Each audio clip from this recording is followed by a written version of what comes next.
We are all together again, friends, for the next episode of the Juicebox Podcast.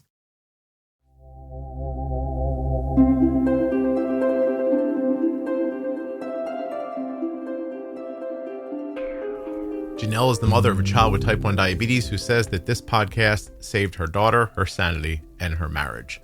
This is her story. Nothing you hear on the Juicebox Podcast should be considered advice, medical or otherwise. Always consult a physician before making any changes to your healthcare plan. If you are the caregiver of someone with type 1 diabetes or have type 1 yourself, please go to t1dexchange.org/juicebox and complete the survey.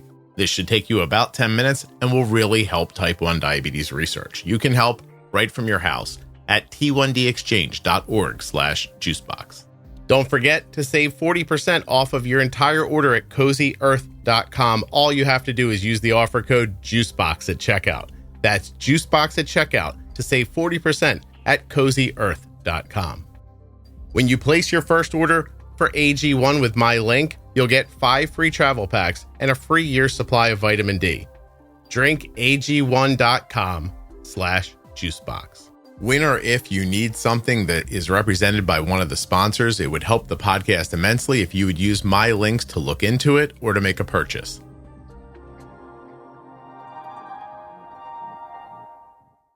Arden started using a contour meter because of its accuracy, but she continues to use it because it's durable and trustworthy. If you have diabetes, you want the Contour NextGen blood glucose meter. There's already so many decisions. Let me take this one off your plate. ContourNext.com/juicebox. This episode of the Juicebox Podcast is sponsored by Eversense. The Eversense CGM is more convenient, requiring only one sensor every 6 months. It offers more flexibility with its easy on, easy off smart transmitter and allows you to take a break when needed. EversenseCGM.com/juicebox. Your kids mean everything to you, and you do anything for them, especially if they're at risk. So when it comes to type 1 diabetes, screen it like you mean it. Because if even just one person in your family has type 1, your child is up to 15 times more likely to get it. But just one blood test can help you spot it early. So don't wait. Talk to your doctor about screening. Tap now or visit screenfortype1.com to get more info and screen it like you mean it. Hi, my name is Janelle, and I'm the mom of a type 1. Janelle, how old are you? 39. 39 seems like a reasonable age. Let's see. They all seem like reasonable ages. Let's see what else. How old are those kids? So my type 1, she's the baby. She's going to be 10 next month. And then I have a 14-year-old and a 16-year-old. Wow, and you were 39. And how old was your 10-year-old when they were diagnosed? 8. Girl or boy? Girl. All right. Tell me about the diagnosis. How did you figure it out? So it was a normal story like everybody else. She did go into DKA, and that was pretty scary. Although I'm pretty sure she had diabetes for a year leading up to diagnosis. So we got COVID in January of 2022, and then about 2 months later, she started randomly vomiting at night. And it was like the worst vomit we had ever encountered. I mean, we have 3 kids. We're used to vomit. And it just smelled so foul. Like, I don't even know how to explain it. We would like wrap up the blankets and throw them outside in the middle of the night. And then the next morning go and hose them off before we could even put them in the washer. Janelle, the microphone's touching your clothes, but I didn't want to stop you while you were saying that. Oh, my God. I don't think that anybody's ever jumped into the podcast the way you just did. You're like, damn it, forget all the pleasantries. Worst vomit I ever smelled my entire life. I mean, it was so bad. I just don't even know how to describe it. We were like, what is going on? And she would vomit at 1 or 2 a.m. And then she would be perfectly fine and go back to sleep. And we were just like, what? Like, what's going on? Oh, okay. So, no indication of illness after the vomit? Before, after, none. So that was the first symptom, and literally 2 months after we had COVID. So it went on for about 2 or 3 months randomly, no rhyme or rhythm to it. When she would throw up, maybe once a month, maybe twice, sadly, at the time, my two daughters shared a room and a bunk bed, and she was on the top bunk. So my daughter on the bottom would get to vomit a lot. So that was really hard. Do you know your 8-year-old was randomly vomiting a couple of times every other week or so? Like once or twice a month. Yeah. Once so or I guess twice every a month. other week. Okay. Yeah. And okay. And other than that, did you notice anything even in like hindsight? Do you notice? At that time, no. But I did take her in for the vomiting because my oldest daughter had what was called abdominal migraines that would cause her to vomit, which was like a year before she started her, cycle. So I'm like, okay, maybe that's what's going on. But then it was like, she's 8. My other daughter was like 11. There's like a big age difference. So I did take her into the doctor and, told them what was going on. And they were like, well, just track her diet. Maybe it could be that. We're not sure. Just track her diet. So I started, writing down what she was eating a little bit. And then I kind of concluded like, oh, she's vomiting when she has cereal that day, which we don't really buy cereal or eat cereal. The only cereal we used to buy was Cheerios. And she rarely ate it. She wasn't a big fan. So we rarely ate it. And I was like, oh, she's allergic to milk. So I didn't even, diabetes wasn't even on the, spectrum of thought at all. It was like, oh, she's allergic to dairy. And so we kind of went with that for a little bit.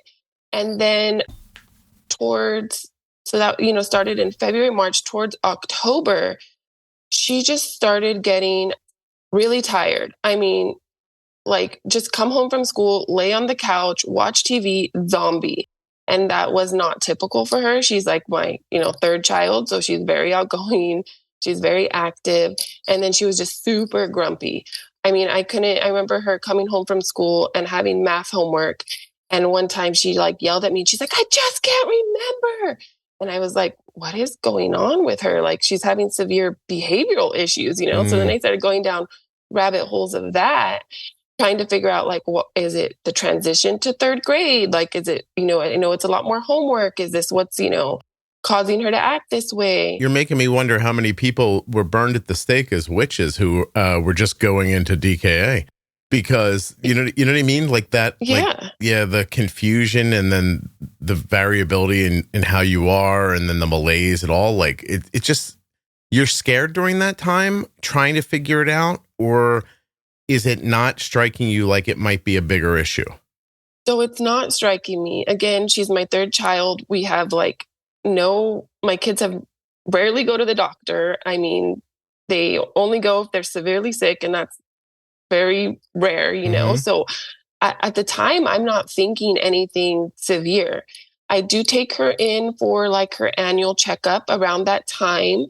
And they did tell me she had, I guess, protein in her urine. Like pass it off as no big deal. Oh, bring her in tomorrow. She probably just didn't clean herself good enough when she wiped. So I brought her in like the next day. They retested and they were like, oh, it's fine. Again, no red flag for me because the doctor's telling me it's fine. Right. I don't even go home and Google it. I think everything is perfectly okay. Halloween rolls around. She is severely sick. I mean, she has a double ear infection. She's just miserable. She misses Halloween. And I'm like, again, I'm like, why does she keep getting sick?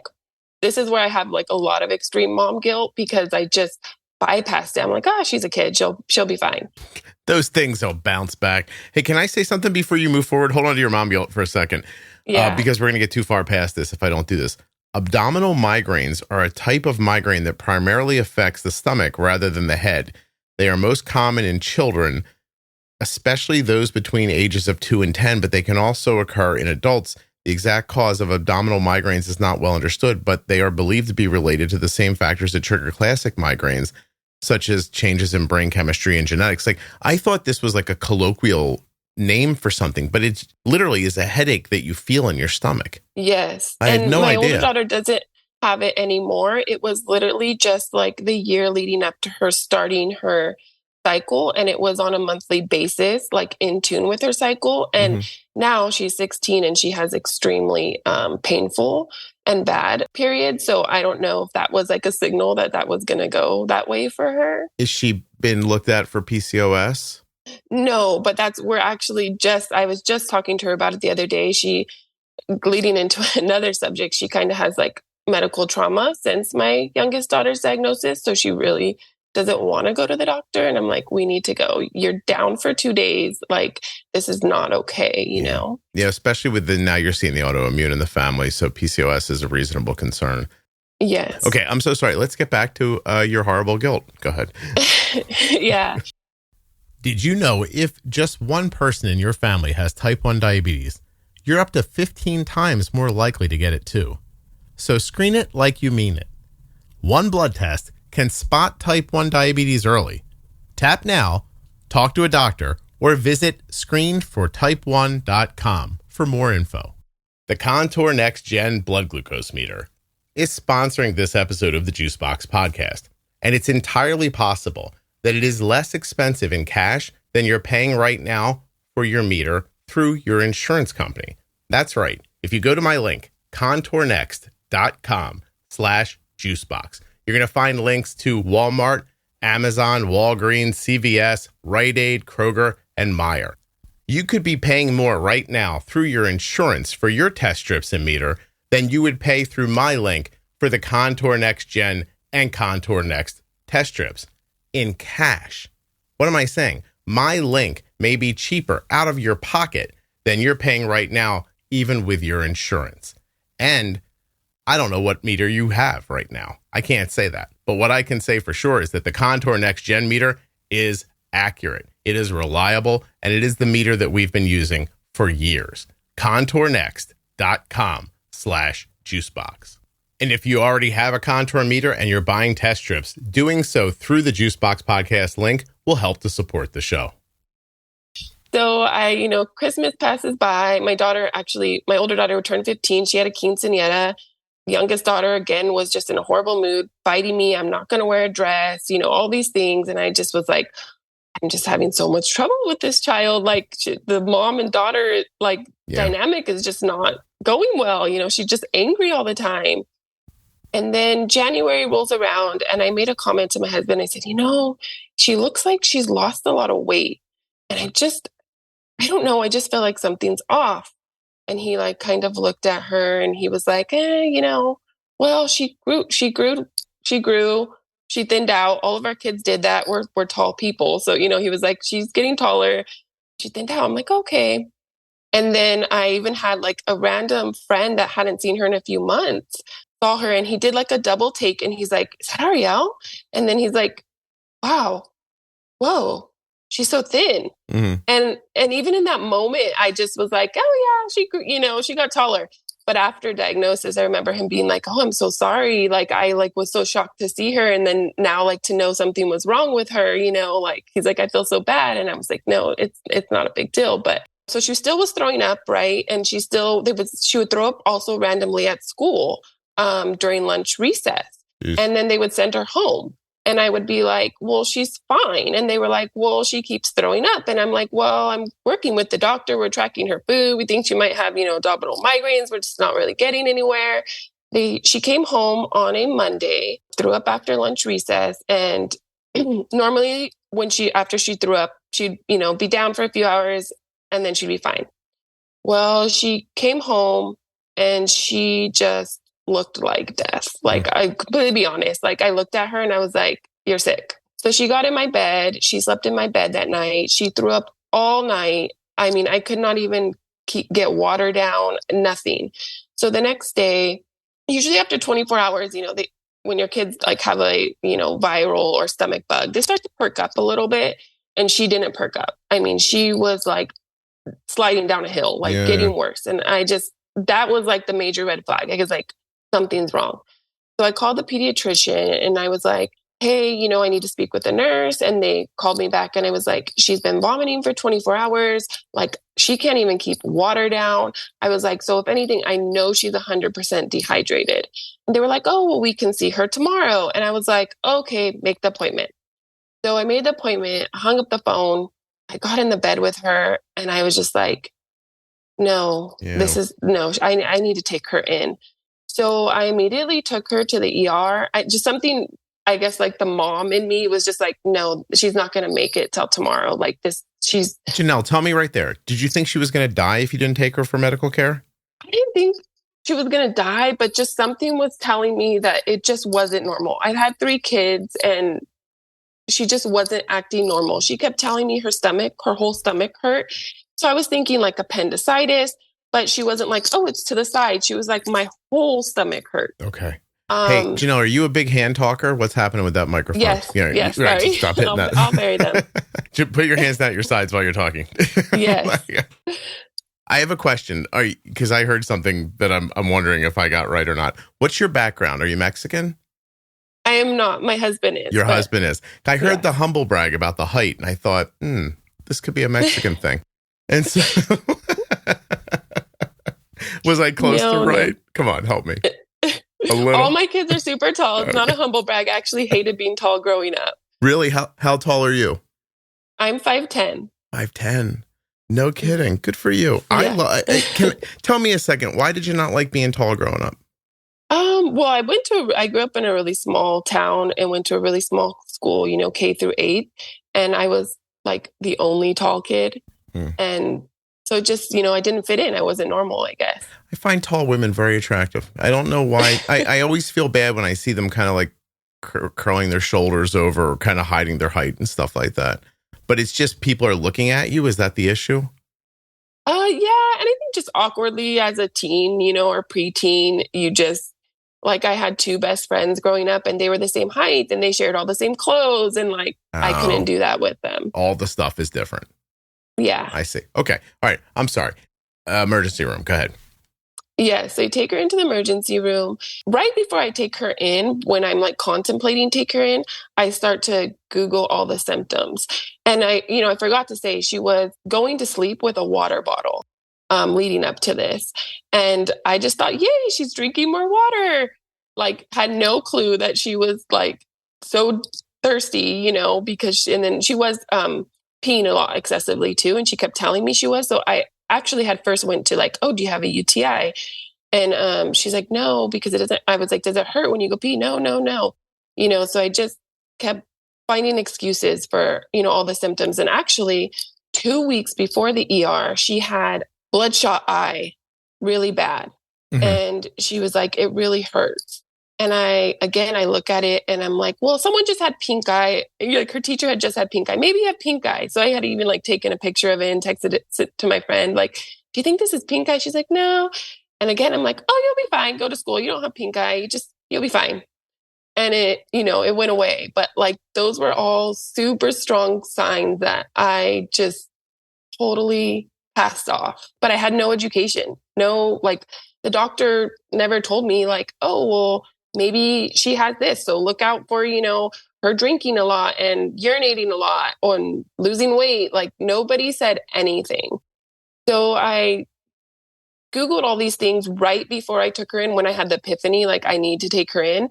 And it was like diabetes. And I was like, huh? Diabetes? What? Like, so I take her into the ER and I'm like, I think she has diabetes. She lost, 10 pounds in a month. And she is drinking a lot and peeing a lot. And she hasn't stopped vomiting in 24 hours. And they poked her finger and it was like close to 500.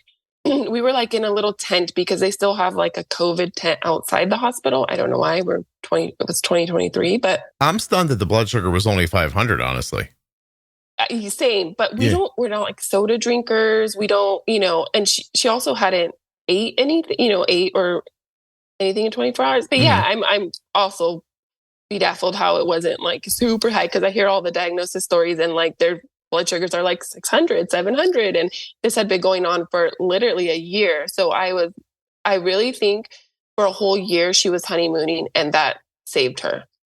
They immediately yelled DKA and about like 3 nurses came running. They put her in a wheelchair. They took her straight to a room. And my son has had a million injuries. We've been to the ER for, sports injuries.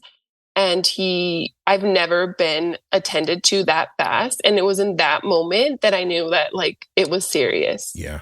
When they don't make you sit there for 3 hours and stare at a wall. Yeah. Mm-hmm. Oh my gosh. And so they got her to the room. It was really surreal. You know, I was by myself with her. She's asking me, do I have cancer? Am I dying? And I'm like, I can't even answer the question because I don't even know what's going on. You know, I don't even know what diabetes is. I have one recollection of diabetes, and that was, you know, growing up in a small town, and an older girl had died in her sleep.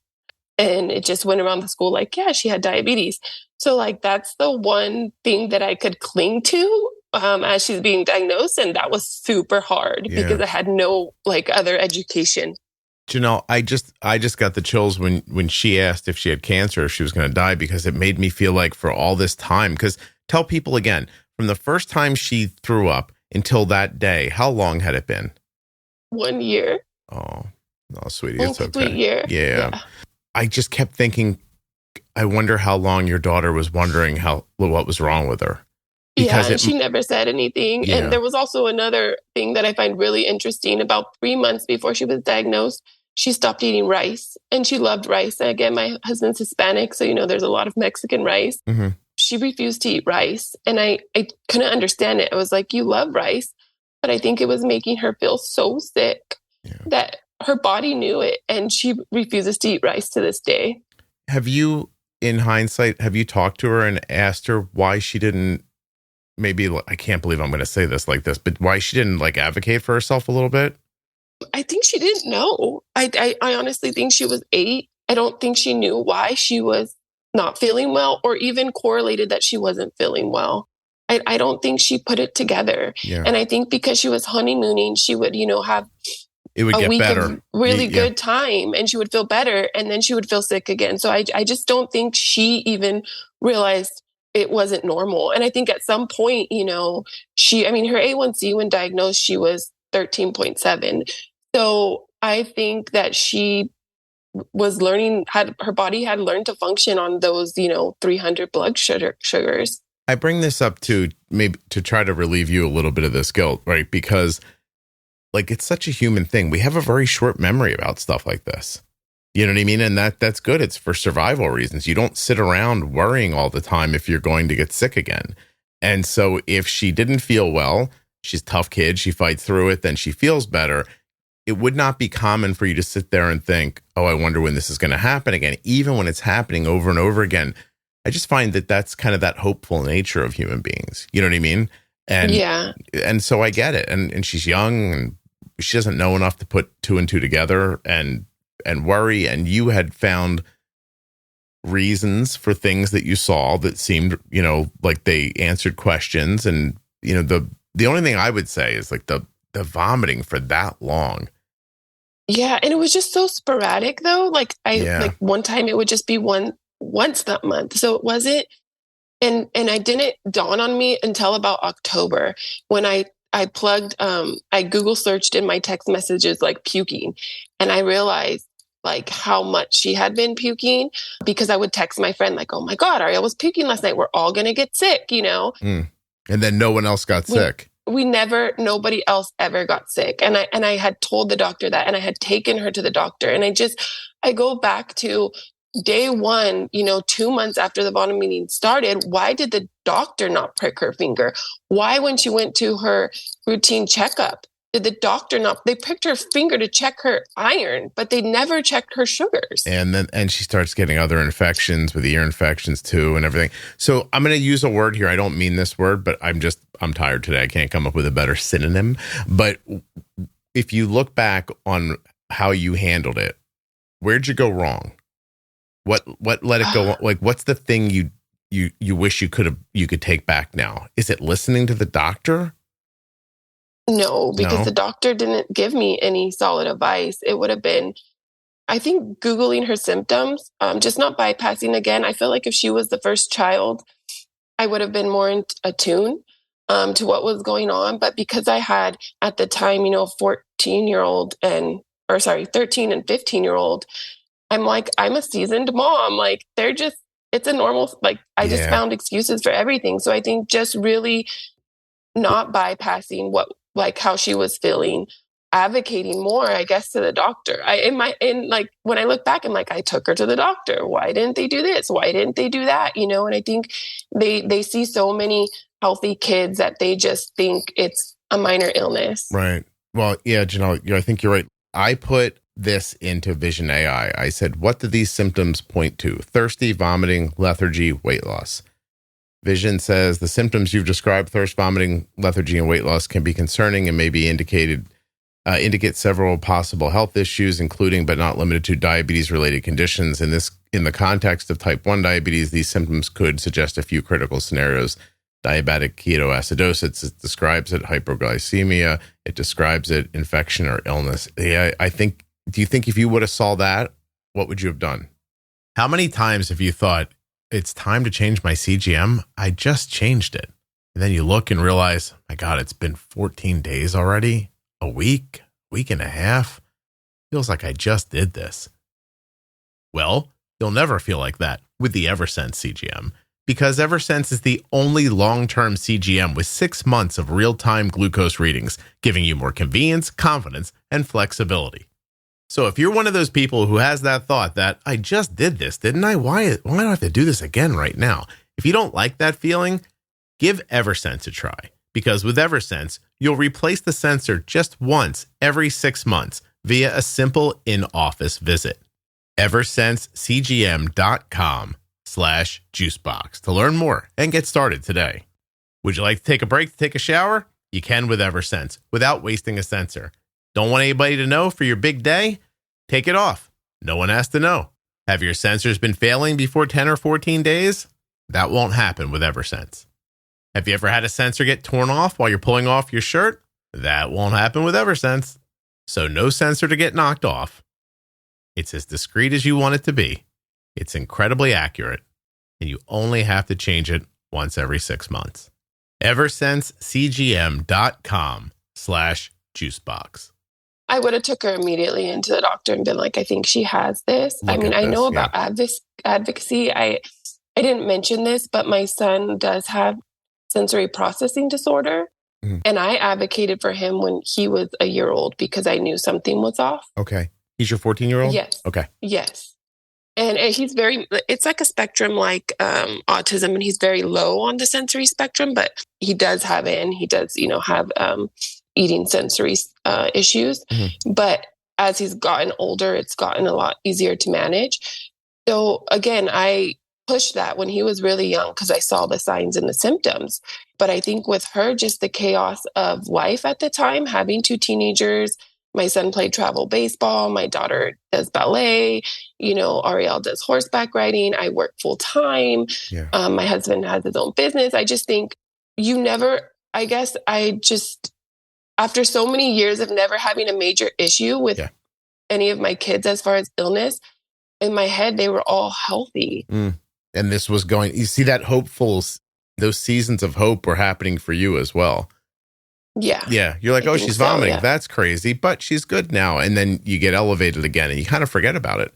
And, and then if it happens spread out enough, maybe you just don't put the whole thing together. It's really something. And the thirsty and the weight loss didn't happen until about 6 months into the vomiting. Mm-hmm. And the weight loss didn't happen until right before, DKA. So it was just kind of the symptoms were piling up slowly. It wasn't like they all came at once. Yeah. Oh, it's really something.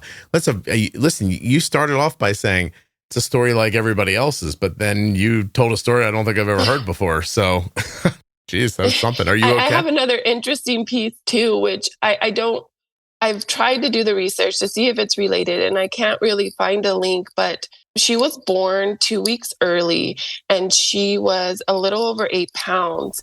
And I remember getting really mad when she was born because they kept poking her foot. And I finally asked them why they were poking her foot. And they said, well, we're testing her blood sugar because she's a big baby for being 2 weeks early. And I'm like, she's 8 pounds, 6 ounces. That's not really a big baby in my head. But I'm like, she's my 3rd baby. And so of course she's going to be a little bigger.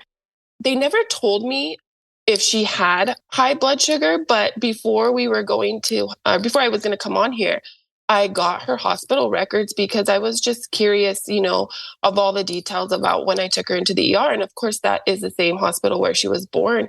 And she did have high blood sugars. Oh, when she was born. Nobody ever said anything. And also when she was diagnosed, we live in not a really big town. I mean, it's kind of big, but they sent her to Children's Hospital, which is an hour away. So she had to go by ambulance. There, they tested her for the antibodies, and she tested for all 5 antibodies. So I just question if she had this even longer and we just had no clue, or she had no symptoms, or is it possible to have like such a slow onset with young children, How about that? Well, I'm all in on AI now. Are premature babies that are larger more prone to type 1 later in life?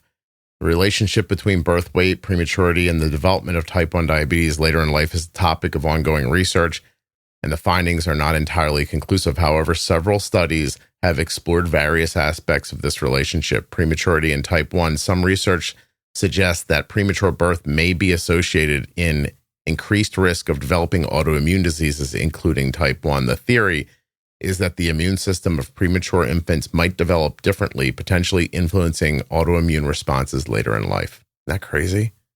Yeah, it is. And she wasn't considered preterm because she was, close enough. 38 weeks. Yeah. Yeah. But I just found it odd. Yeah. Even though the birth weight's not huge, at that time, I guess the charts told them check her blood sugar. Yeah. So when I pulled her files, they have like this hand chart where they like plotted it like a graph.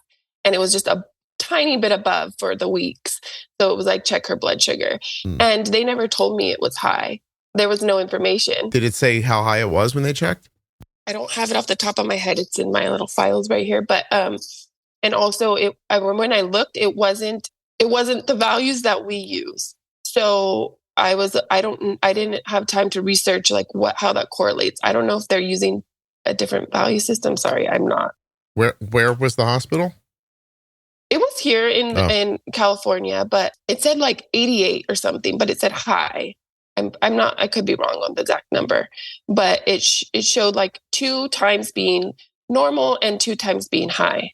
But not enough for them to say something to you. I guess so. I mean, yeah, they never said anything. I mean, they didn't even tell me why they were poking her until I was like, why do you keep poking her foot? This is my 3rd baby. You've never poked my baby's foot, Even that's strange though, because if it was in millimoles, it would be 4.7, not 88. 88 is...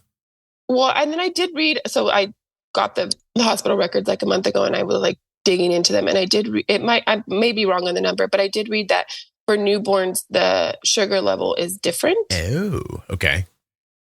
Oh, that makes sense then. Okay. So I'm not sure of the exact, So yeah, high for range, what they expected then.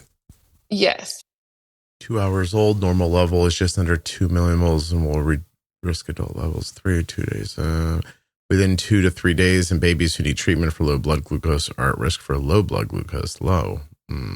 Yeah, when I Googled it just like had a lot of information about low, but not high. Yeah. Okay. All right. I don't know that we're going to figure that out now, but that's super interesting. I appreciate you bringing it up. Yeah.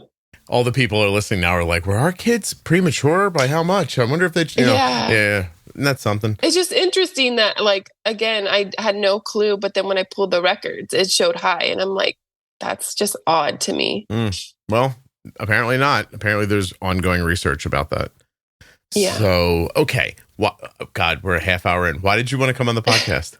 So I love the podcast. I listen all the time. It has just really helped me, one, manage the emotions in the first couple months. There's just something about hearing other people's story and being able to, validate your story and make you feel, not alone. And then also for both aspects, and then also just the learning tool. So when she was diagnosed again, her A1C was, close to 14 and immediately went on MDI, went home with a Dexcom. Well, went home with the Dexcom, but not on her. So we put it on like 3 days later. Yeah. And then she was MDI for 3 months, got her A1C was not coming down that fast. And again, they don't tell you that they're bringing her down slowly. So that was a little frustrating for me. Like, why isn't this working? But after 3 months, got the Omnipod. I think so. I was introduced to you through a friend whose daughter was diagnosed about a year before my daughter, but I had no clue because we had lost contact during COVID. And then somebody had told me on the way home from the hospital, well, you know, so-and-so's daughter has type 1. And I'm like, what? No, that's like my really good friend. That's not possible. And so I spoke with her on the way home from the hospital. And our, you know, diagnosis stories were lots like super similar. And she was like, hey, do you, you know, use Facebook? And I was like, yeah, a little bit here and there. She's like, okay, I'm going to add you to this group. So since day one, she added me to, you know, your Facebook group, and I would, you know, follow along. But it wasn't until about like 2 months after she was diagnosed that I actually started listening to the podcast. And then I started figuring out like, oh, I can put in this work. I can do this. I can do that. And I got her A1C down from, you know, the 13 on MDI to 5.9. Oh, wow. Janelle, that's amazing. Mm-hmm. Good for you. Yeah. So Jesus, I'm stunned by a couple of things. But one, the hospital or your endo was comfortable with a 13 A1C? They weren't pushing harder? So it's a learning teaching hospital. And I don't, you know, everything that they say, everything you guys talk about on the podcast is super valid. There was just no real education. You know, you're in this state of shock when you're diagnosed, and they, you know, give you this, the day you're going to leave, they run you through this like 8-hour course of how you're going to care for this child. And you haven't slept in 3 days, you know, and nobody said anything. Nobody said really what they gave me the ranges, but nobody said, oh, we're bringing her down slowly. Like she's going to be high for a while. And we actually had a planned trip to Disneyland the week after she was diagnosed. And I had told the doctor, we can't go to Disneyland, you know, like I can't do this. Like I am totally freaking out. I don't know how we're going to manage this. And she was like, oh no, you have to go to Disneyland. She's like, you cannot let her. So I will say I'm really happy with the doctor, because she was like, you cannot let her think that her life is going to be different because of diabetes. You cannot take away Disneyland. And I was like, what? Well, so we go to Disneyland. Could you people say something that might help me? Yes, exactly. So we go to Disneyland, and now looking back, it was a miserable time. She was miserable. I mean, all the walking. But now looking back, she was still in the 200s. Yeah. And nobody told us, like, she's going to be tired. She's going to, you know, there was just this lack of information. And I don't know if it's because they don't want to overwhelm you, or there's just still, you know, a problem in the teaching. Well, Janelle, I have my opinions. I think you know them if you're listening. So yeah. I think that they don't want to overwhelm you is the answer that doctors who do know what they're talking about give to stick up for everybody else. When I think what's happening is when people have experiences like yours, I'm not saying everybody, and there are plenty of doctors who know what they're doing and they're good at telling people how to manage things, and they're great support systems with good knowledge, etc. But for the ones who aren't, it's just a banal show of information. Don't let diabetes stop you. Great. Thanks. Like, you know what I mean? Like, yeah. So I'm going to go to Disney. I'm going to drag her ass out in the heat with high blood sugars where she's probably got muscle cramping. She feels crappy. Her head's foggy. We're running her around going like, we're not going to let diabetes stop us. Yeah. Mm-hmm. And I break our only insulin bottle in the bathroom. I shatter it. Really? What ride was that? I mean, it was literally like the trip from hell. Like, I was like, why are we doing this? Did you curse when the vial hit the ground? Yeah, I did. Yeah. And then but then I tried to stay calm for her. I really did not want to rattle her. So I was super calm. I'm like, this is no big deal. But I'm like, why didn't somebody tell me when I was leaving later? I'm like, why didn't someone tell me when I was leaving the hospital? There's vial covers, there's these plastic little silicone things. Like, nobody said go get one of those or bring two if I go somewhere. Why would I need two? Yeah. I didn't bring two. My thinking was, they have to be refrigerated. I don't want to deal with that. I'll keep one at home. We're only going to need one. Right. It's so it was a mess, and I'm just like, why would you send me into that? Because I was already struggling so much with just accepting the diagnosis. And I'm a type A personality. So I wanted to like get everything down to the T. And then you throw me like, I felt like into war when I was already injured. Fucking Mickey Mouse. Am I right, Janelle? When the vial hit the ground, I might have gone, it's a world of laughter. It's a world of fears. I don't know. I don't remember the song, sweetie, but everything's going to be fine. Don't worry about it. Let's go on Space Mountain now. Yeah, we were actually by Space Mountain. We were like in a bathroom right there. But yeah, and then she wanted to dose, in the bathroom, which I know is like the horriblest place. We're over that now. But, it was the beginning, and I was letting her take the lead of what she was comfortable with. I'm like, that was like the worst decision ever. And the bathroom smelled like insulin. Oh my God. I was like, probably think I'm shooting up in the stall, but whatever. Listen, you guys are used to that vomit smell. Nothing bothers you. You don't know. Like, by the way, I could do a 25-minute podcast episode on just you throwing the vomit sheets outside and then having to go collect them the next morning. I would have dug into that story like a lunatic if I didn't know that you had more to talk about, because I am just, I'm enlightened inside about I just imagine you guys just picking up those sheets and being like, oh my God, this is horrible. Why did we have kids? Like the whole see, that's where we were at. My poor husband, I go to work early in the morning, so he does morning routine. So he was responsible for hosing them off. And he was just like, I'm done. I'm done parenting. I don't want to do this anymore. Like he was, it was hard. The it was fun a difficult part of time. making these babies is so far in the rearview mirror. I don't remember why we're doing this. No, I hear it. Oh my God. Oh, so you find through a friend, you find the podcast. I want to get back to this because I run the risk, Janelle, all the time of acting like I'm pointing it to myself and going, look how great I am. And at the same time, wanting to say, your doctor's office was helping you manage a 13A1C and a podcast got you where? 5.9. And we are at 5.7 now. I'm going to go on Space Mountain. It's 5.7 right now. That's wonderful. Mm-hmm. Good for you. How does she manage now? What gear does she have? So we still have the, Dexcom G6, and then we also have the Omnipod 5. However, I do not run it in auto mode. So you're just using Omnipod, basically? Yes. Yeah. Okay. Have you not tried it yet, or did I you have not? tried it a few times. Again, type A personality comes out, and I get really frustrated because I'm not in control, and it's just keeping her higher than I'd like. So after we went on the Omnipod, her A1C went up to 6.1 from the 5.9, and I was like, that's it. We're not doing this anymore. We're going to manual mode where I can control her basal and I have control. Oh, I'm not laughing at you, Janelle, but at least you know that you have control issues. That's good. A 6.1 would be amazing, by the way. But I take your point. If it's something you want to be involved in, then, it's something you want to be involved in. I feel like it's less work than auto mode was for me. Because of your mindset? Yeah, and because there was a lot of correcting, because it would just have her sitting, in 160 for hours and not bring her down.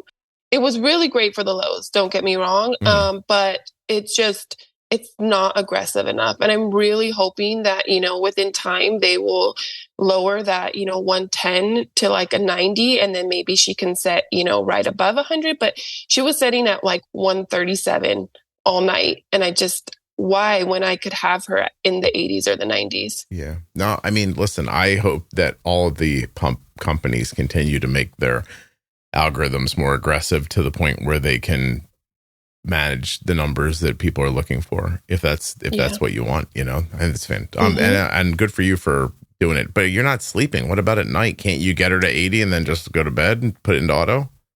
She'll slowly creep up to 130. Okay. And that's the target at 130. I am getting sleep because I have her basal so dialed in. She rides between 80 and 100 at night. Are you trying to say that the information contained in this podcast is allowing you to do that? 100%.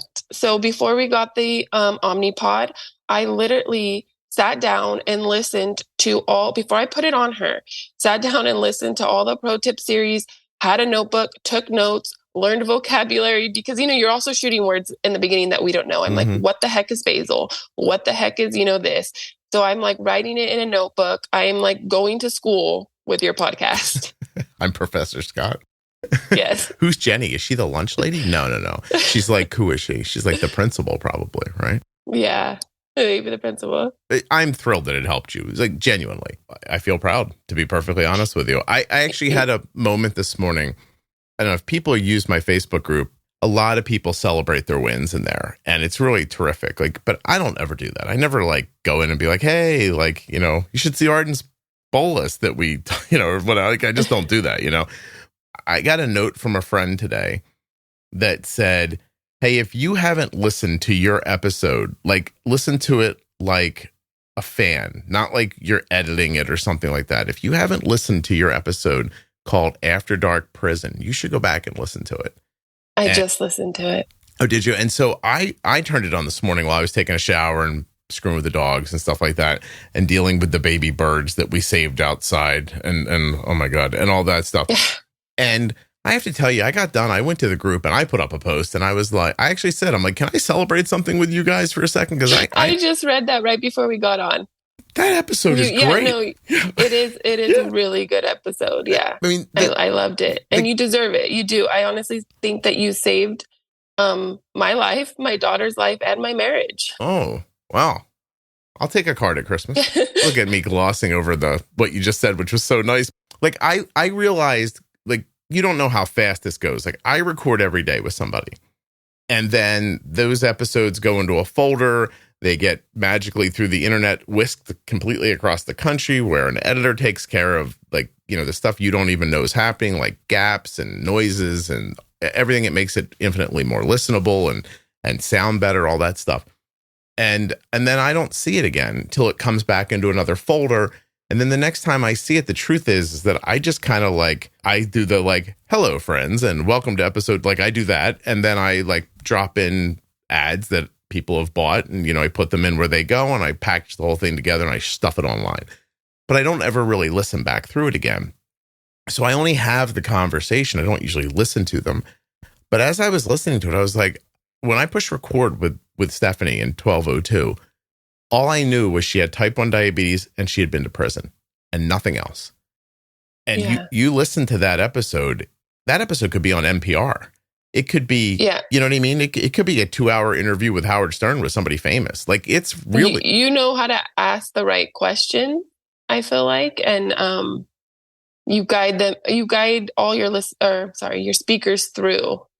Yeah, I don't think about myself that way, but I did today. And I was just, generally speaking, I was proud of myself. And then an hour later, I'm very proud of what the management stuff did for you. You know what I mean? Like, I'm thrilled for you, but you have to understand, like, I just started a podcast. I didn't think that 10 years later, a lady named Janelle would come on and say, hey, you might have saved my marriage and my sanity and like blah, blah, blah. Like, I didn't think that was going to happen. Like, you know what I mean? Like, it's weird. Yeah, it's a weird position to be in.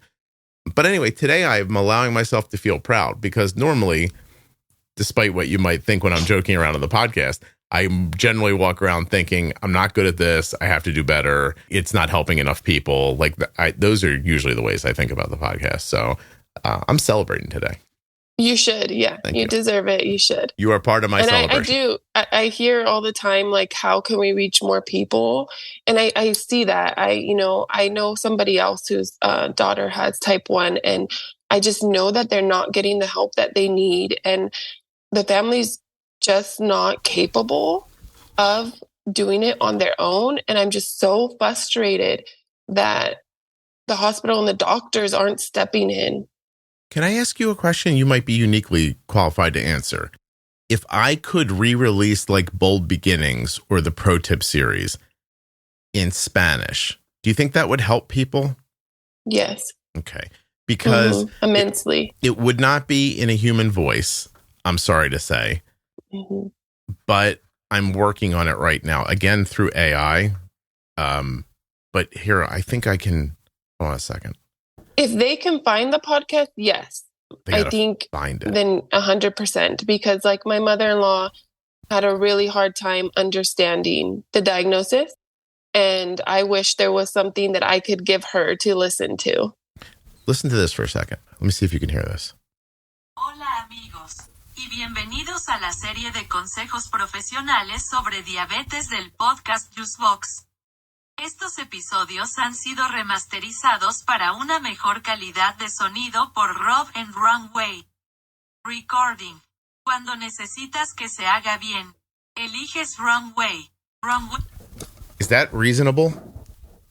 I think so. Although, so all of my kids are in like a dual immersion school, so they've learned Spanish since kindergarten. So like my 17-year-old is fully bilingual, and she will say like book Spanish, and that kind of Spanish is a little bit harder to understand because the general public, especially here in California, doesn't speak they that don't way. speak book Spanish. They Right. speak street Spanish. It's a little different. So the only option I have at the moment, right, is to take a transcript from the episode, feed it through AI, let AI spit it back out in Spanish, then feed that back into the AI and have it send out an MP3 with, like, that's not a real person speaking, that's a computer.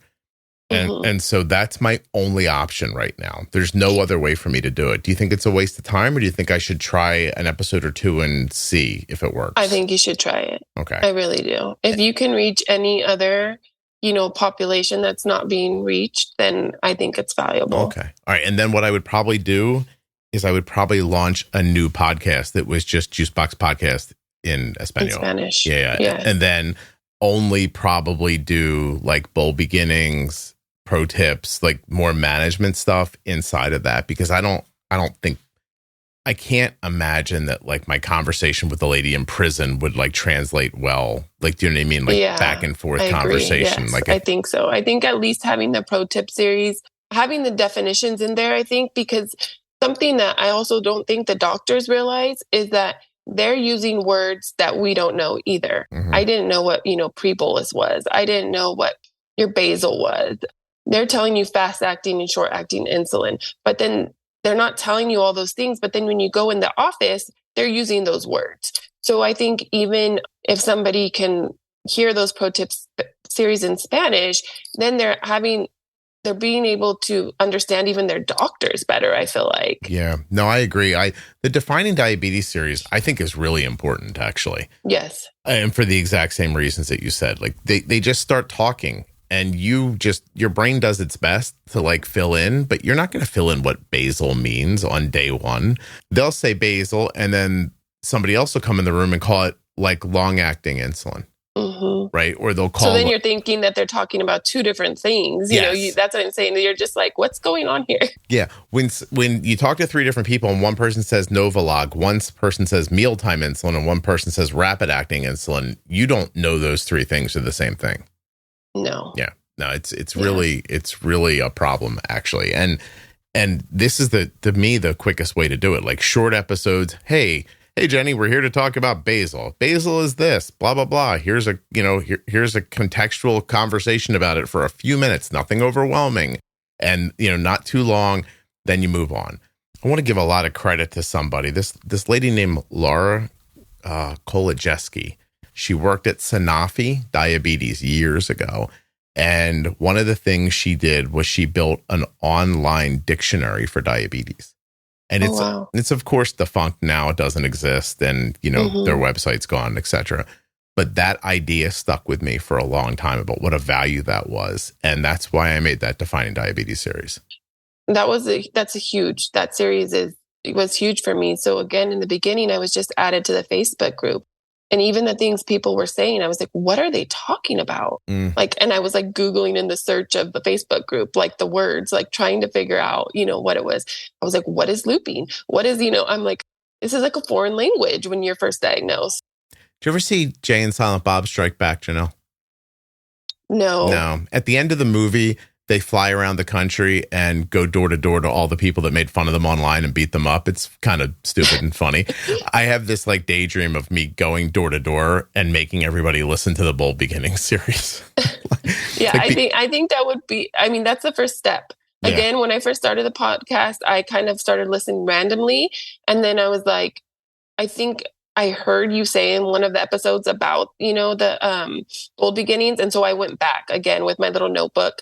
Now I'm like so seasoned, I can run while I'm listening to you and take mental notes. But in the beginning, I had to sit there with my notebook and, I said, write down all the words and go over them. And then that enabled me to listen to your other episodes and take information without being super confused. Yeah. No, there's no perfect way to disseminate everything. Like there's like part of you that wants to say, well, episode 1 should be defining, and then those first 50 should be defining, and then it should go into bold beginnings, then pro tips and etc. But there's no way to organize it that way. And not even that, I learned something from every episode, even if it's just someone talking. Yeah. I mean, it's super valuable for everything in my life. Like even the prison episode they were just talking about, I was running yesterday listening to it, and I'm thinking like, okay, my daughter's going to be okay just because I know, she's okay, and she made through this and she made it through that. So it's just, I've able to relate to almost every single episode some way in my life. Oh, I'm glad. That's one. I also look, and I've talked about this before, but if I put it all out in order, nobody would listen to it that way either. It would be overwhelming and it would be boring. You'd be like, oh my God, what am I going to listen to 50 of these in a row? So you have to spread them around. But you know that when you do that, you're going to stop somebody from finding it, or they'll miss a week and they won't see something. Like there's just no perfect way to do it. And the other truth is that I didn't start with a blueprint for what I was going to do with the podcast. Like this, I made this podcast as it came to me. Like, I'm like, oh, now I'm going to define words. And then I'm like, maybe I'm going to make a pro tip series. And then after the pro tip series, someone said to me, would be nice if there was a series that's not quite as in-depth as the pro tip series. Like, oh, we'll do a bold beginning series. And like, I'm looking at my whiteboard now, and there's like endless content ideas up there. And I do them when they make sense to me. And that's, the only thing I have. Like, and I only have so much time, and I got to keep making a podcast in between, like having conversations with people, because people are expecting content. If they don't get it, they'll go find it somewhere else, or they'll go listen to, something else, or watch a Netflix show or something. Like there's a lot going on here. You know what I mean? For me. Yeah. Yeah. So, well, I think you did an amazing job. I think it's awesome. Thank you. Like I said, I listen to it almost daily. It's like my little therapy session when I'm running. Oh, I'm glad. That's wonderful. Okay. Janelle, is there anything we haven't talked about that we should have? I just think I wanted to mention, I don't know how to say it without going in too long, but you can talk. You don't have a time limit. Go ahead. Okay. So I just recently found out that I thought my older kids were, taking the diagnosis like a champ, and it wasn't really affecting them. But it just came to light that they were both very affected by the diagnosis in their own ways, and were struggling with it. And it was, coming out in school and other, behavioral things. And it finally came to light. And I was like, oh, wow, this is like a family diagnosis. It's just not mom, dad, and type 1, it's the whole family. And I just want to tell the other parents out there, that are newly diagnosed, just make sure you're checking in on your other kids. Yeah, no, it is really important. How did it come to light? What did they say something, or did you kind of figure something out? Well, with my son, he was just struggling in a lot of aspects of his life. So I saw it there. And then my daughter literally told me, well, I have medical anxiety from Ariel's diagnosis. And she wasn't in the hospital with us. She didn't come, to the children's hospital. She didn't see her, but they were home alone by themselves, with that. And I think maybe didn't know 100% what was going on, or if their sister was going to survive. So I think that really affected them. And then we come home and we're zombie parents for 3 months, because we're trying to learn how to manage this disease, and we're so emotional and we're so tired that they were not getting the parenting that they needed. And so, yeah, it just really did affect them. And like I said, in different ways. And my son, I can just see it. I could see it. And my daughter actually told me, Do you think they're worried they're going to get diabetes, or that just something bad's going to happen in general? Something bad is going to happen in general. I think they both did the trial net, and myself and neither of them have any antibodies. Mm-hmm. Not to say that, it can't happen in the future. I don't think they're worried they're going to get diabetes. I think they just are worried about what it entails. And then I think just seeing us so stressed and so run down during those first, 3 to 6 months, I think just really affected them. I see. Yeah, no, I can imagine. I'm sure my son tells me sometimes, like he's 24 and he's like, it wasn't easy. And I was like, okay. Yeah. So I mean, he's a boy, he doesn't talk too much about it, but to say that it like didn't bother him it wouldn't be fair. And at the same time, while it was happening, I didn't really think anything was happening. Like, he seemed okay to me, and we put a ton of effort into making sure there was as much equality as possible, but he still feels like it wasn't equal. And there's the thing, Same. and that would happen in kids with or without diabetes. They're all, go talk to big families. Every kid thinks that one of the other kids was a favorite. You know what I mean? Yes. So it's kind of common there too, but I'm glad you brought that up. That's sincerely something to be paying attention to and to be working against if you have kids with type 1. That's for sure. Yeah. Oh, Janelle, I appreciate you doing this very much. This was great. Did you cry more or less than you expected to? Less. Good for you. That's excellent. How are you guys right now? You and your husband, are things better? Yeah, I think things are better. I mean, I really think the diagnosis has helped us grow as people individually and then also in our marriage. I mean, the first 3 months were crazy and we hated each other and we wanted to murder each other because we had no sleep and, we felt like we were miserably failing. But I think now that we have a sense of like, okay, we can do this. She has a somewhat normal A1C. And I just think learning to live day by day and in the moment and not stress over the big things has just, I think it's really helped. Good. Well, I'm glad. That's wonderful. I think there's opportunity, obviously, to grow in any situation, but it's hard to see it sometimes and even harder to embrace it at times as well. Yes. Yeah. Really. Especially when you're, having no sleep or very little sleep. Yeah, and all that guilt, right? Have you gotten rid of any of it yet, or is it still with you? I've really been working on it, and I think I have gotten rid of a lot of it. It still pops up here and there, but the first 6 months, I would cry almost daily. I mean, I would just be driving and I would just break down crying because I just felt so guilty. But I've really embraced the fact that I did save her life. I did take her to the emergency room. I didn't wait till the next day to take her to the doctor. Good. So my mom, vibes did come in and I did do what she needed. That's excellent. Good for you. Yeah. Don't let go of the good stuff that you did. Seriously. Like I've been having a couple of conversations with people where this has come up recently, and you can't choose to just look at the part that went wrong. That's, just not good for you. Okay. Well, I really appreciate you doing this with me. Thank you so much. Can you hold on for a second? Yes. Thank you.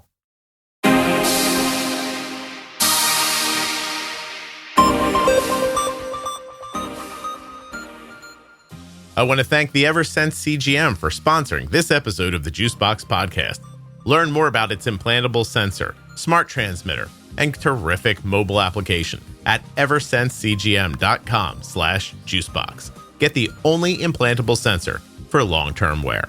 Get Eversense.